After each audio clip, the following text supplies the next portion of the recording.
Hello bachcho, let us read the question and the question says which of the following is put into an aerobic sludge digester for further sewage treatment। पहला option है floating debris, दूसरा option है effluents of primary treatment, तीसरा है activated sludge and last है primary sludge। So first of all let us see the key concept।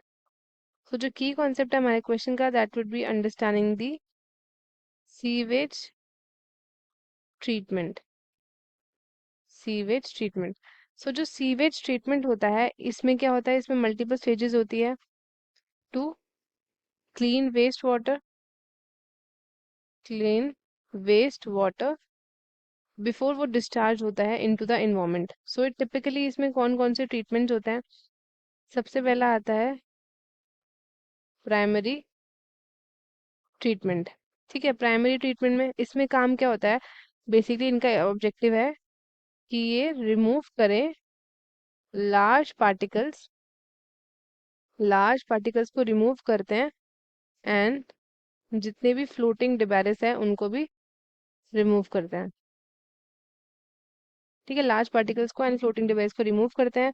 तो इसमें जो प्रोसेस होता है इसमें क्या होता है, सीवेज पास किया जाता है थ्रू स्क्रीन्स ताकि वो रिमूव कर सके लार्ज सॉलिड एंड उसके बाद अलाउ करते हैं सेटल होना इन द सेडिमेंटेशन टैंक जहाँ पे हेवियर सॉलिड सेटल हो जाता है बॉटम में एंड लाइटर मटेरियल टॉप पे फ्लोट करते हैं। ठीक है, ये वाला हो गया आपका। अब सेकेंड प्रोसेस की बात करते हैं, that is the secondary treatment.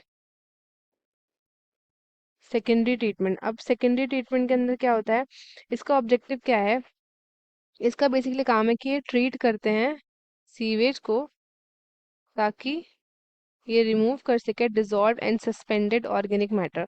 ठीक है, जो सीवेज आता है फ्रॉम द प्राइमरी ट्रीटमेंट जिसको हम क्या बोलते हैं, एफ्लुएंट बोलते हैं, उसको इंट्रोड्यूस कराया जाता है इन दी एरेशन टैंक्स। एरेशन टैंक्स में इंट्रोड्यूस किया जाता है जहाँ पे इसको मिक्स किया जाता है with bacteria laden activated sludge. फिर ये जो बैक्टीरिया होते हैं ये ब्रेक डाउन करते हैं ऑर्गेनिक मैटर को, ब्रेक डाउन करते हैं और उसके बाद मिक्सचर जो है उसको हम सेटल करने के लिए डाल देते हैं इन द सेकेंडरी क्लैरिफायर। फिर उसके बाद एक्टिवेटेड स्लज को हम क्या करते हैं, ट्रीट करते हैं, सेपरेट करते हैं from the treated water. Treated water है आपका एफ्लुएंट एंड एक्टिवेटेड स्लज जो आपका रीयूज कर देते हैं। फिर उसके बाद ये आपका प्रॉपर प्रोसेस है इन द सेकेंडरी ट्रीटमेंट। अब हम बात करते हैं about the third, that is tertiary treatment. Tertiary treatment, so ये जो ट्रीटमेंट होता है आपका ऑप्शनल होता है। अगर हम फर्दर प्यूरिफिकेशन की बात करते हैं तो इसमें आपका इन्वॉल्व होता है केमिकल ट्रीटमेंट्स जैसे कि फिल्ट्रेशन ताकि हम रिमूव कर सके कंटेमिनेंट्स को।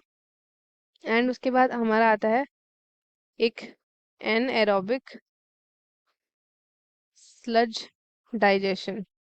एनएरोबिक स्लज डाइजेशन, तो इसमें हम क्या करते हैं, ताकि हम जो स्लज है उसको हम फर्दर ट्रीट करते हैं एंड उसके बाद इसमें क्या होता है, हम वॉल्यूम को उसकी रिड्यूस करते हैं एंड स्टेबलाइज करते हैं।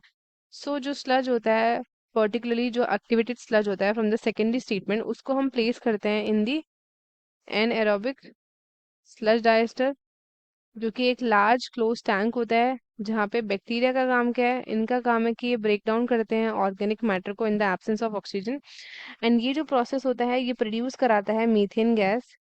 मीथेन गैस यहाँ पे प्रोड्यूस होती है एंड रिड्यूस करती है वॉल्यूम ऑफ स्लज जो कि एक ईजियर बना देता है ताकि हम डिस्पोज ऑफ कर पाए। अब वन बाय वन ऑप्शन देखते हैं। Which of the following is put into anaerobic sludge digester for further sewage treatment. पहला है फ्लोटिंग डिवाइस। फ्लोटिंग डिवाइस तो रिमूव हो जाते हैं ड्यूरिंग प्राइमरी ट्रीटमेंट, ये तो आपके एनारोबिक स्लज डाइजेस्टर में नहीं आते हैं, तो ये ऑप्शन आपका गलत हो गया। अब आता है एफ्लुएंट्स ऑफ प्राइमरी ट्रीटमेंट। जो एफ्लुएंट होता है ऑफ प्राइमरी ट्रीटमेंट इसमें आपका बेसिकली क्या आता है, इसमें आता है हमारा लिक्विड वेस्ट जो कि सब्जेक्टेड होता है टू द सेकेंडरी ट्रीटमेंट, तो ये भी आपका गलत है। नेक्स्ट आता है हमारा एक्टिवेटेड स्लज। एक्टिवेटेड स्लज जो है वो आपका बायोमास है बैक्टीरिया का एंड अदर माइक्रो ऑर्गेनिज्म का, जो यूज किया जाता है इन द सेकेंडरी ट्रीटमेंट, ताकि हम डाइजेस्ट कर सके ऑर्गेनिक मैटर को इन द सीवेज। एंड जब सेकेंडरी ट्रीटमेंट कंप्लीट हो जाता है तो अ portion of activated sludge return हम बैक भेजते हैं इन द एरेशन टैंक। ठीक है। एंड लास्ट है हमारा प्राइमरी स्लज। प्राइमरी स्लज जो एक सॉलिड मटेरियल है जो सेटल करता है at the bottom of sedimentary tank, right. So जो करेक्ट आंसर होगा हमारा that would be activated sludge, ना कि primary sludge. So correct answer is option number C. तो स्टूडेंट्स आई होप आपको ये क्वेश्चन अच्छे से समझ में आया है। All the best and thank you.